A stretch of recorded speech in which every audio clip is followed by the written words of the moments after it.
I don't have an update on JuJu because I know that's what you all want to know, other than what the statement that was put out at halftime, that she's getting incredible medical care from our, Keck Medicine and the people at USC and our trainers and doctors.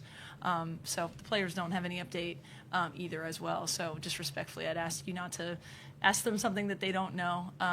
But I'm feeling a lot of emotions, obviously. But the biggest one is pride. What a performance, by this group.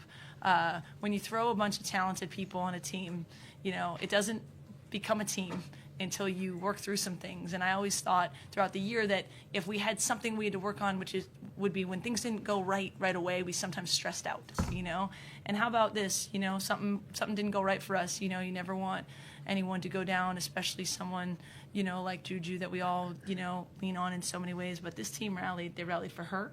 They rallied for each other. Our fans had our back. I'm just really proud. And I think we showed what kind of team we are. Credit to Mississippi State for getting to this point. But I think what you saw here was a really, good, determined team that had something to play for. And you saw the results. Kiki was unbelievable. Avery as well. And it was a true team effort. And I don't think I'll, forget this night for a lot of reasons. Let's take questions for the student athletes. Ryan? Ryan Cartier, LA Times. Kiki, Avery, can you just tell us what it's like to bounce back after you see JuJu in so much pain? I can imagine it's hard to kind of get things straight after that. How did you guys rally from that point on? Yeah, I think as Coach mentioned, it's hard when you have such a key player not with you, but at the end of the day, we have to win the game. Respectfully, nobody cares on Mississippi State that we lost her, so I think for us, it was just making sure that we got the job done. We want our season to be extended, so just really rallying and doing whatever we can to make sure that we could get out of Galen. Right down here in the front. Hi, Charlotte with FI 360 News. Kiki and Avery, when you guys came into the game, did you expect it to be this physical, or was this something over physical than what you guys expected? I think we expected the game to be pretty physical. Obviously, they're a really good team, and we knew that they were going to come with a lot of different aspects to their game to try to stop us in any way they could. But I think that our team came in with a mindset that we're not going to get punked by anyone. We were ready for whatever they threw at us in any form, offense, switching up what we're running, defense, putting on our press or taking it off. So I think we knew that they were going to be pretty physical, but I think that we handled it really well. Right down here. Kiki, LT Willis with TT Sports, TD1. The one stat that really impressed me was the 29 assists that you guys had tonight. So can you talk about you guys sharing the basketball tonight? I think today was really just a team effort. The ball was electric. We were moving that ball. We were passing that ball. And I think that's what makes the win, so grand. And I don't know. I feel like this team, we're just trying to do whatever we can to keep it going. And I think we're very unselfish. And you could really see that today. And it makes it super fun when, when everybody's able to contribute. And I think we had a lot of energy. And our fans today were incredible. So that was an extra six-man for us. Beth? No, excuse me. Beth Harris. Beth Harris, AP. Kiki, you just mentioned that the crowd was the sixth man tonight. Of course, they were cheering you guys, but wondering what you thought of, just their anger and emotion that they displayed when the other team had the ball and the cheerleaders from the other team came out. I think it just shows how ride or die our fans are, and we really appreciate them. I wish we could take them to Spokane and everywhere else with us. So we're super grateful for that, and I think as a 1 seed, that's what you're most grateful for, is having your fans behind you, because it could really kind of be like the edge tipping thing when you're in close games. But I think they gave us a lot of energy, especially when, things weren't going our way at the beginning. So it was nice to have a packed house today. Next to Beth. Stefano Fundrich, Daily Trojan. Coach, what did you think of Rhea's game today, especially considering this is her last game, most likely in Galen Center? I think this questions are supposed to be for the student athletes, but I'm going to take it because I want to talk about Rhea. she came here when there were no fans, and I think this crowd, getting to see her play with a ton of energy, and we talk about her at the front of the press and her defensive coverages, and she just anchors us in so many ways. So I am very happy for her that she got to feel, an energy like this for her last game in Galen. She deserves that. Right behind. Aaron.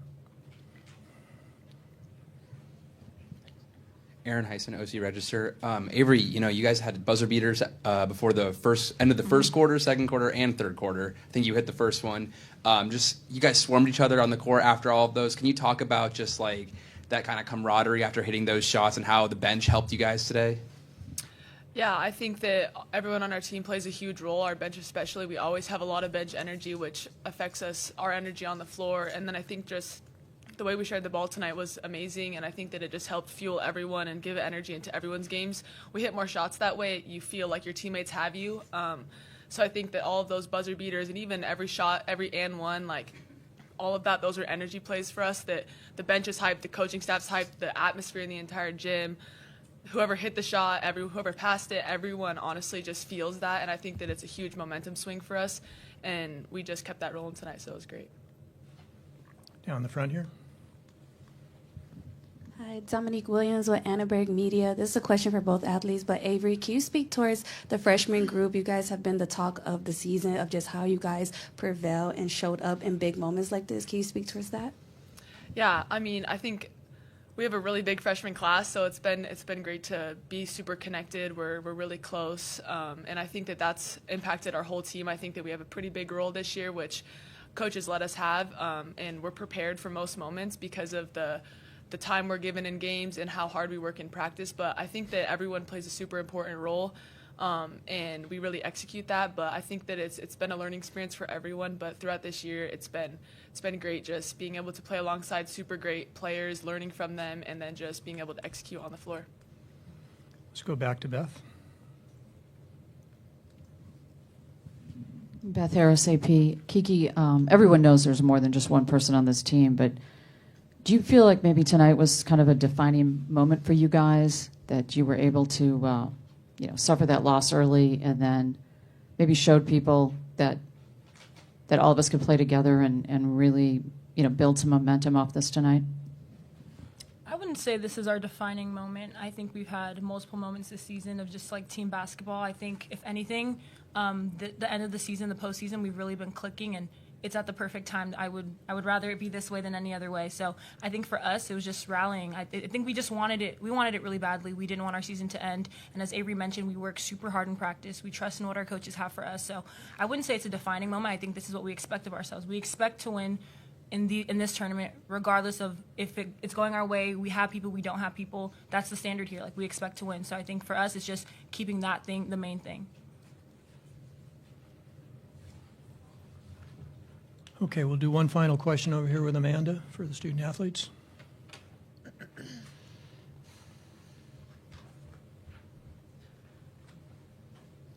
It's Amanda Scarlett, LA Sentinel.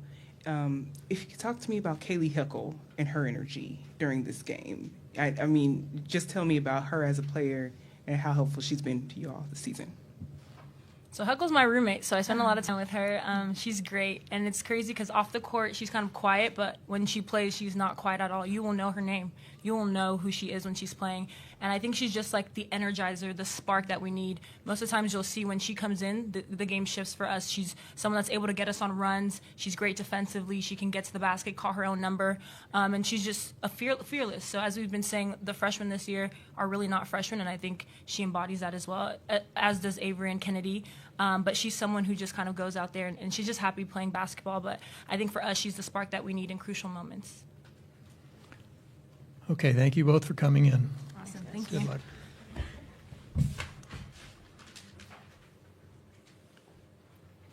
Okay, we'll take questions for Coach. Two in the middle. We'll start to my left, and then. Hey, Coach. I just wanted to ask one more follow-up. Name and affiliation, please. Sorry. Ben Verbrugge, News for Us Online. Just had one more follow-up on Kaylee. Just how much do you encourage her to be aggressive on both ends of the floor? Because it seems like when she does play really aggressive, it always plays to your guys' advantage. Yeah, in my conversations with her, it's hard to be a freshman point guard on a team that has championship aspirations, but I want her to be her as much as possible. And we know how talented she is. Essentially the initial defender doesn't exist. She can get by anybody. It's, I think her growth has come in reads and second level leads. She had 6 assists and 1 turnover, and I actually told this to someone today. It reminds me of when I was with the Cavs. I watched a lot of film with Colin Sexton because he was the same. He could get by, and then it's what do you do next? And so I'm really encouraging her to be as aggressive as possible. And when it's a parting of the sea and you can go to the rim, go to the rim. She's an incredible finisher. But also that next level of, okay, I can get by my man, and do I set us up? Do I run? And I just think when she's aggressive, those live reads happen, and her growth has been tremendous. And then on the other side of the ball, she's grown a ton defensively too, and she makes a bunch of things happen for us. So an aggressive K9 is a really good thing for us. Eric Lampkins, II Culver City Observer, the Sporting Tribune. Coach, I know exactly how much each one of these players mean to you. Tonight, you lose a generational talent, arguably the best player in college basketball. The Trojan motto is fight on. How do you galvanize and how do you manage and galvanize your team to fight on without JuJu? Yeah, I mean, like I said, I don't know exactly what's going to come in these next couple hours when we find out what's going on, but I mean, you cannot tell me that the energy of that crowd and how sort of angry they were with the other team and how much fired up they were for our team is so much about what JuJu has given to this arena, to this program, to this city, and you just want to give it all back, right? You want to give it all back and support her however we can, but also, the team has become a team, and deserves my best and our best to build that belief in them that they can do anything, right? And so, we don't get to go on the coaching manual script and go by everything the way it's supposed to happen, and whatever comes with it, we will make sure that we're pouring into this team, to JuJu, and keeping us together, because as you saw tonight, we're capable of a lot of greatness, and that's what we'll continue to message to our team. Let's go to Ryan over here. Ryan Carcielli, LA Times. Lindsay, you mentioned just how well the team rallied after that moment. What do you tell them when you gather the team after JuJu goes down? I just try to look people in the eye and say, we can do this. We've got this. We need everybody.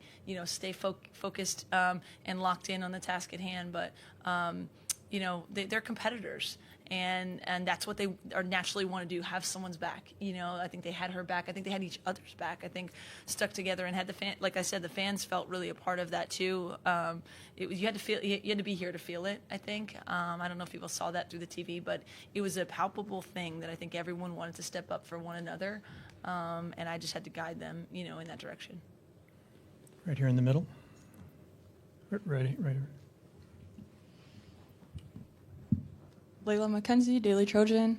Coach Gottlieb, in a game that's as physical as this one, but also one where there's some chatter here and there on the court, what do you do and what role does Kiki play in ensuring that the team just stays focused on themselves and doesn't get overly reactive to a lot of the exchanges and conversations on the court? Yep. I mean, you heard Avery reference it, kind of the terminology I'll use in just that there's no punks in our locker room, right? There was a comment, I think, from one of their players after their last game that, SEC and we're tough. And, we know that we've got no punks in our locker room, that we have a team that's going to step up. But we also talked about doing that in a very just the way that we do, box out, meet your passes, make the right play, move that ball. And so as the game got chippier, all we needed to do was was to just stay being us. We weren't extra. We were just us, right? We are tough. We are physical. We are very clean in doing that. And I thought the leaders on the court I just kept saying to them, hey, the chippier the more extra they get, the more clean we need to be. And so I think you saw it in the right ways. I think they rallied for one another. I think they felt some kind of way about Ju not being in there with them, but we rallied in a way of just getting tougher and cleaner with our execution, and I think Kiki was a great example of that, right? She just was dominant, and so was the rest of our team. And I mean, that's what you lean on, right? When you need to. Let's go down here in the front. We'll do 3 more questions after this, okay? Charlotte Moore, FI 360 News. Coach, you kind of alluded to where I was going with my question. You talked about the SEC, and I was thinking with the conference being SEC versus Big Ten, did you see that there was a difference in how, I guess, the intensity of playing against, was it something with the conference or rivalry, or do you think it would have mattered? I mean, we're playing to get to a Sweet 16. It was USC against Mississippi State. You know, conferences don't get trophies for who wins the most games in the tournament. We're trying to get us where we need to go. But that said, I think there is a perception less about it was only our first year in the Big Ten, but more about like the West Coast, right? People think, West Coast teams aren't as tough or what have you, or there's a persona that maybe, teams in other areas are tougher. It's just, I mean, if you've seen us play this year, I think everyone, would say that we're a skilled and physical team, a lot of athleticism, a lot of speed and power, and just we're not going to get punked. That's just not the way we're gonna go down. I didn't think it was anything special to do with conferences. It's just we knew, they were going to come in here and try to manhandle us, and that just wasn't going to happen. Right down here in the front. Hi, Dominique Williams, Annenberg Media. Coach, can you tell me what was going through your mind when Malia went down and she banged her head, and just the frustration that you felt like it was coming from that team against the players, and how that turned out was for you? Yeah, I mean, I'd be lying if I told you that I wasn't rattled, seeing JuJu on the floor and crying. I mean, this is a human game. And so, tried obviously my best to be what I need to be for the team, but, internally it's a lot. So then Malia goes down also, and she was pretty quick to say, I'm fine. But just in general, you always want to be supportive of your players.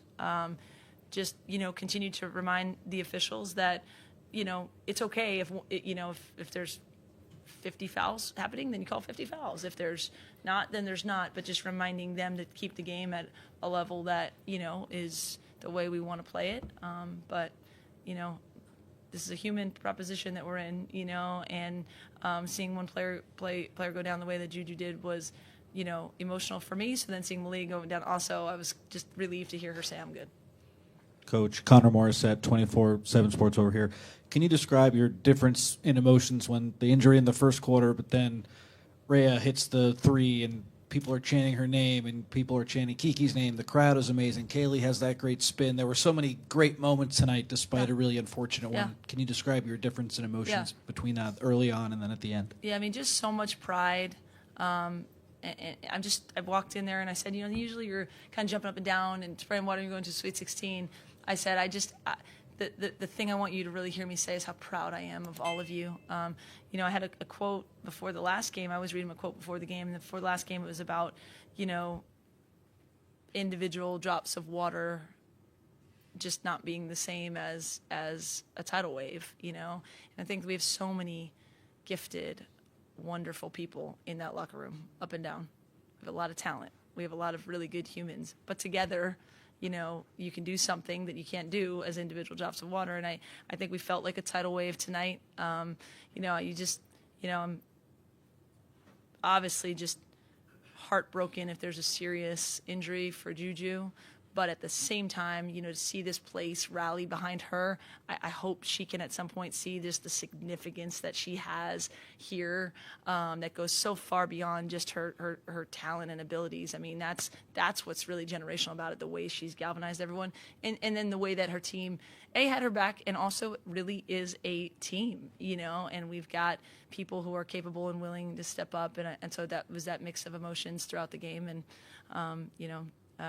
just mostly proud of our fans and our team.